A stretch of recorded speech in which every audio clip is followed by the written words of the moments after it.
First, I want to thank Judge Aquilina for allowing me to speak today and how supportive you have been. Your Honor, do you mind if I address the defendant directly throughout my statement? Please do. Thank you. Larry, as I look at you today, I feel nauseous, even standing in front of you.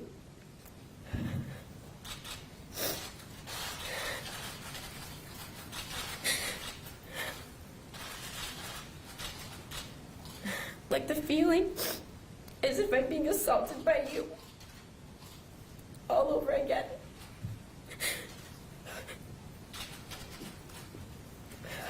You first saw me at 11 years old, and I can say that I was never so excited to see a doctor before.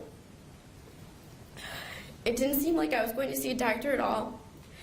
It was more like the feeling of going to see a celebrity to help me get back into the sport that I love.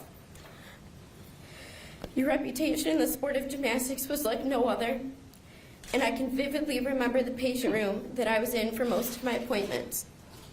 Seeing all of the gymnastics posters of Olympians and cards from gymnasts on the walls of the room was just another reason why I thought you were so great. But at 13, my third appointment with you in August 2012, you stole my innocence from me. After your normal examination, you had asked me to change into an orange striped baggy pair of shorts, which you had never asked me to do before. Then you walked back into the room and asked me to lay on my stomach on the patient table. As you moved closer and closer to an area so private, so off limits, I began to feel more uncomfortable, confused and afraid both at the same time. All I could do was question in my head why you were doing this to me and hope that soon it would be over. 15 to 20 minutes went by when you stopped, and I thought to myself, it's finally over. But you weren't finished yet. You assaulted me again and again. I fought back tears, and I felt so dirty. From that point on, my life was forever changed. Immediately following that appointment, I no longer loved the sport of gymnastics, and I didn't even know why. Then I realized it didn't matter because you already told me to quit for an injury I never had. And you knew how much gymnastics meant to me.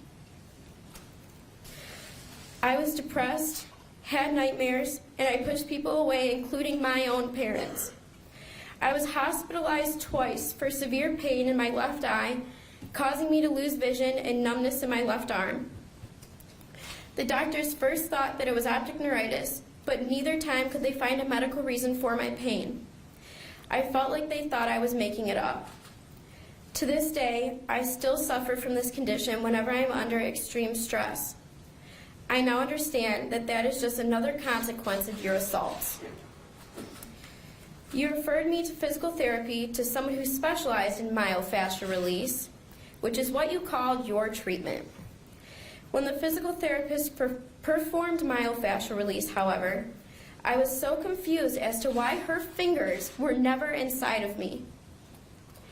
I asked my physical therapist at the end of the treatment, "That's myofascial release? That's not what Larry did to me." She looked at me completely confused, and that's when it really hit me that something wasn't right. For years, I held on to this information, not sure what to make out of it. It's like when you've been working on a puzzle and you have this one piece that just doesn't seem to fit anywhere. You keep trying to connect it to the other pieces that are already there, but no matter how hard you try, it just doesn't fit. Then in 2016, I was finally able to put the pieces of the puzzle together and realized that my worst fear was true. What I'd hoped was a legitimate medical procedure was in fact a sexual assault. At the pretrial hearing in May of 2017, I walked into the courtroom to confront you as my abuser, known as Victim E. I felt like the same scared little 13-year-old girl that you assaulted 5 years prior. Facing you made me sick to my stomach, and you sat there with absolutely no remorse. When I first started this process, I never wanted my identity to be shared, especially when testifying in court. As one of the defense attorneys began questioning me, she abruptly stopped to ask me if she looked familiar. When I answered no, she proceeded to tell me that I coached her daughters at the gym where I worked at and competed at for all of my gymnastics career, and even included the gym name. As soon as that information hit the news articles, anyone who knew me could figure out who victim E was. How is that fair? I understand that defense attorneys have a job to do, and I respect that, but it's how you do your job that matters. So thank you for giving my identity away before I even wanted to.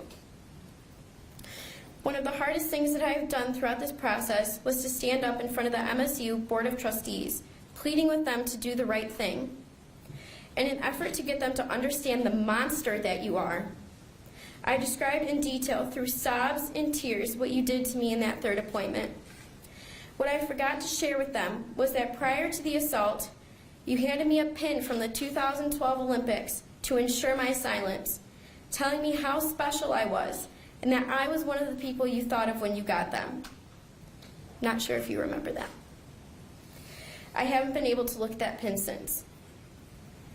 Your actions have kept me awake at night, crying uncontrollably and wanting to come home from school, my freshman year of college that I'm supposed to be enjoying. I'm afraid to go to sleep every night, afraid that I will have yet another nightmare. You have taken away my trust in others and for me to be able to form relationships with anybody. You took away the trust of my parents, which no child should ever question. None of this was ever their fault, but you led me to believe that because my parent was sitting in the room just feet away, and you still didn't mind violating that trust that we had in you. You made everyday conversation while you were assaulting me, as well as comments to me which I will never forget. How does this feel? And does this make you feel better, Kaylee? I only said yes, holding back my tears, pain, and disgust, in hopes that you would stop. So Larry, I ask you, how are you feeling right now? The audacity you had in doing this to a little girl, especially with her parents sitting in the room, is sickening. I can't even go to the doctor by myself or sit on a patient table without replaying my assault over and over in my head, afraid that another doctor will betray me just like you did. And still today, I question myself whether I know what's right and what's wrong, having a hard time being able to even trust myself. Ultimately, Larry, you made a critical mistake. You underestimated the mind, power, and will of your victims, these amazing, accomplished athletes. While we were mentally strong enough to endure your countless hours of abuse, strong enough to endure the pain of keeping your secret, strong enough to be pushed down and repressed by MSU, USAG, and the USOC, we were ultimately strong enough to take you down. Not one by one, but by an army of survivors. We are Jane Does no more. I will always love gymnastics, but I will never be able to look at the sport the same because of you. Now as I look to the future, I plan to pursue a career in criminal justice. I'm hoping that by working to put monsters like you away, I might be able to stop the nightmares and start healing. There is peace in knowing that you will never be able to walk the streets again and hurt any other little girls. Judge Aquilina, this monster deserves nothing but the absolute maximum sentence that this court can impose under this plea agreement. Larry, if you haven't listened to one thing I have said, you need to look at me and listen. I only hope that when you get a chance to speak, you tell us who knew what and when they knew it. Did Dean Strample know? Did Brooke Lemon know? How much did Kathy Klages know? Did Mark Hollis ever talk to you about your treatments? Did anyone on the Board of Trustees know? Did Luanna Simon know? And lastly, did John Getter know you were stealing the innocence of little girls in the back room of his gym? If you truly want us to heal, you will do this for us. Thank you.